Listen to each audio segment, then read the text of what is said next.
Fungus বা ছত্রাক সংক্রমণ খুবই ছোঁয়াচে। এটি সহজেই ত্বক ও ব্যবহৃত জিনিসপত্রের মাধ্যমে এমনকি পরিবেশ থেকেও ছড়াতে পারে। ছত্রাকের বংশবৃদ্ধি ও ছড়ানোর প্রক্রিয়াগুলো এমনভাবে কাজ করে যা এটিকে সংক্রমণ ছড়ানোর উপযোগী করে তোলে। জেনে নিন কীভাবে এই ছত্রাক বা ফাঙ্গাস ছড়ায়। স্পোর বা ছত্রাকের কণা। ফাঙ্গাস স্পোর তৈরি করে যা খুব হালকা এবং দীর্ঘ সময় ধরে বেঁচে থাকতে পারে। এইসব স্পোর সংক্রামিত ত্বক বা চুল থেকে পরে সহজেই অন্যের ত্বকে লেগে যেতে পারে। উষ্ণ, ঘর্মাক্ত ও স্যাঁতসেঁতে পরিবেশ। ছত্রাক উষ্ণ ও স্যাঁতসেঁতে পরিবেশে দ্রুত বংশবৃদ্ধি করে, যেমন ঘর্মাক্ত ত্বক, জনসমাগমপূর্ণ স্থানের মেঝে যেমন পাবলিক শাওয়ার বা সুইমিং পুল, বা ভেজা পোশাক। আক্রান্ত ত্বকের সংস্পর্শ।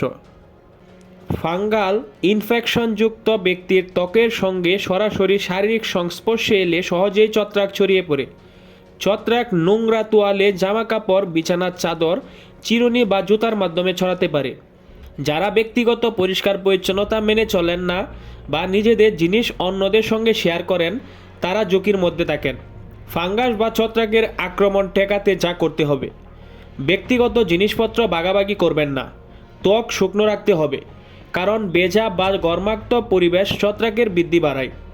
সুইমিং পুল, জিম বা পাবলিক শাওয়ারের মতো জায়গায় নিজের ব্যক্তিগত স্যান্ডেল ব্যবহার করুন। শরীরের কোনো স্থান ছত্রাকে আক্রান্ত হলে হাত লাগাবেন না, এতে শরীরের অন্যান্য অংশে ছড়াতে পারে। সংক্রমণের তীব্রতা ও অবস্থার উপর নির্ভর করে ফাঙ্গাল ইনফেকশন নিয়ন্ত্রণের জন্য ঘরোয়া পদ্ধতি অনেক সময় কার্যকর হতে পারে, তবে গুরুতর সংক্রমণের ক্ষেত্রে অবশ্যই চিকিৎসকের পরামর্শ নেওয়া উচিত।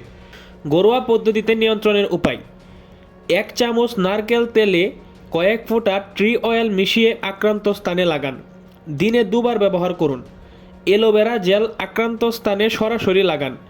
এই জেল সংক্রমণ প্রশমিত করতে এবং ত্বক ঠান্ডা রাখতে সাহায্য করে।